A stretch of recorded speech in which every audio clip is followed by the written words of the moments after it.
En este video vamos a explicar por qué Jesús se refería a sí mismo como el Hijo del Hombre. Jesús se llama a sí mismo el Hijo del Hombre más de 80 veces en los Evangelios, y es el título que más utiliza para hablar de sí mismo. Esta expresión, aunque en apariencia humilde, también se ha prestado para malinterpretaciones y muchos lo utilizan como argumento para decir que Jesús nunca se refirió a sí mismo como Dios, pero en realidad el título Hijo del Hombre encierra una riqueza teológica muy profunda y que da sentido a la naturaleza dual de Jesucristo, es decir, 100% humano y 100% Dios. Vamos entonces a la explicación teológica. El término aparece en la profecía de Daniel, en el capítulo 7, versos 13 al 14.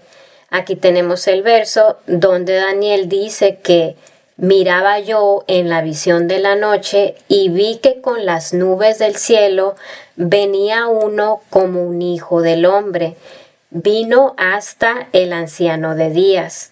Y lo hicieron acercarse delante de él, y le fue dado dominio, gloria y reino para que todos los pueblos, naciones y lenguas lo sirvieran.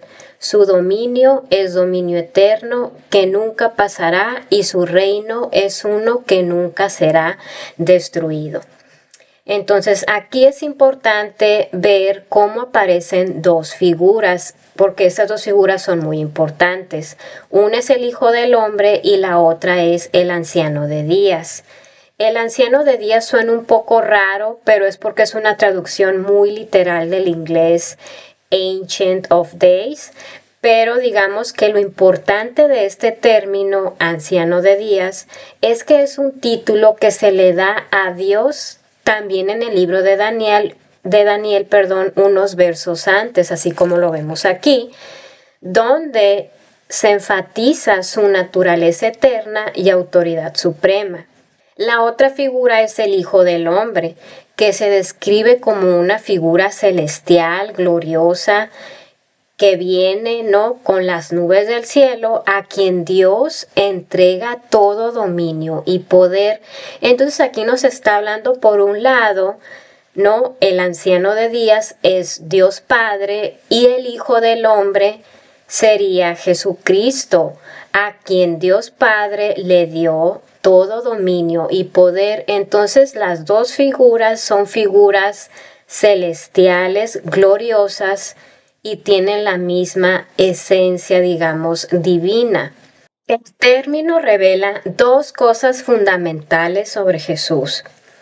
En primer lugar, revela su humanidad, como aquí se menciona en Salmo 8:4 o en Ezequiel 2:1, que nos habla también del Hijo del Hombre.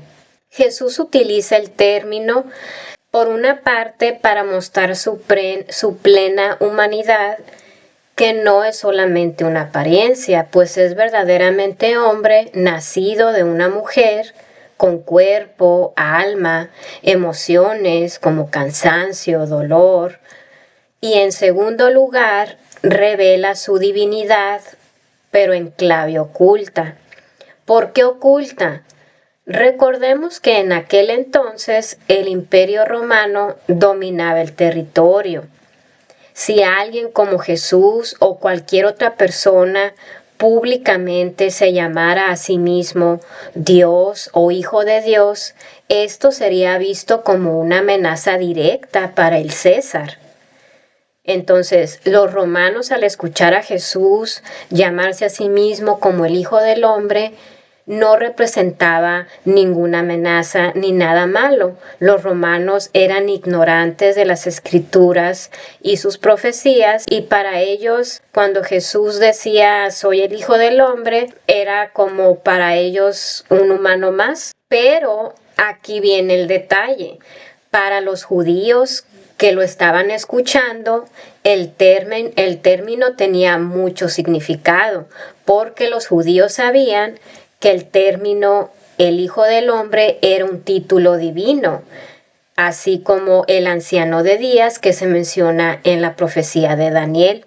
Que Jesús utilizara el título El Hijo del Hombre le permitió revelar progresivamente su identidad divina entre los apóstoles, los discípulos y la comunidad judía en general, mientras al mismo tiempo los romanos no se daban cuenta. Entonces esto le permitió a Jesús tener un ministerio, una vida pública sin causar ninguna amenaza al imperio romano.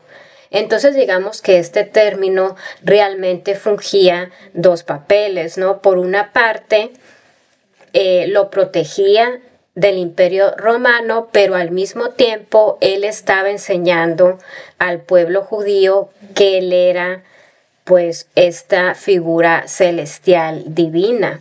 Y aquí tenemos algunos ejemplos de versos donde Jesús revela su identidad divina como Hijo del Hombre. Aquí tenemos en Marcos esta instancia en donde Jesús le dice a un paralítico que el Hijo del Hombre tiene potestad en la tierra para perdonar pecados, ¿no? Entonces, solamente Dios puede perdonar pecados. Entonces ahí Jesús está conectando el Hijo del Hombre con tener poder en la tierra para perdonar pecados, ¿no? Aquí tenemos otro ejemplo, Marcos 8:31, donde Jesús comenzó a enseñarles que le era necesario al Hijo del Hombre padecer mucho y ser desechado por los ancianos, por los principales sacerdotes y por los escribas, y ser muerto y resucitar después de 3 días, ¿no? Ahí está diciendo que el Hijo del Hombre va a sufrir mucho, va a morir y va a resucitar, ¿no? Él está anunciando su propia muerte y lo que va a suceder. Acá tenemos Mateo 25:31 al verso 46, donde habla del juicio de las naciones.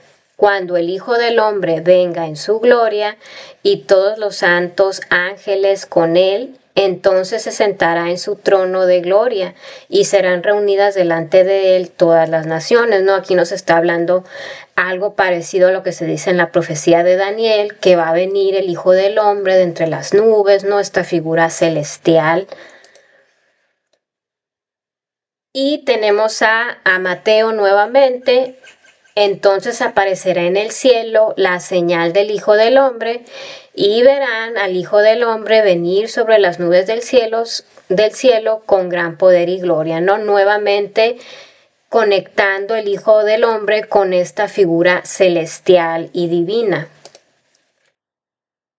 Podemos ver Jesús conecta su misión redentora con su gloria futura al hablar de su humillación y sufrimiento como hombre, pero también lo conecta con su exaltación gloriosa, como lo vemos en Mateo 24:30, ¿no? Donde nos habla claramente de que verán al Hijo del Hombre venir sobre las nubes del cielo con gran poder y gloria, ¿no? Nos habla del Hijo del Hombre como una figura celestial divina. El título también evoca que Jesús ha venido por todos los hombres, no solo por un grupo particular, así como el Mesías político de los judíos, sino que es un título de alcance universal y redentor. Para resumir, el término Hijo del Hombre tenía dos propósitos. Uno, revelar la naturaleza humana de Jesús, y dos, también revelar la naturaleza divina y celestial de Jesús. Entonces, en realidad, el término Hijo del Hombre es un concepto que sí requiere cierto conocimiento bíblico para su mejor entendimiento, y por eso es que quise hacer este video. Sin más por el momento, les agradezco si hayan quedado hasta el final, espero la información les sea útil y que tengan un hermoso día.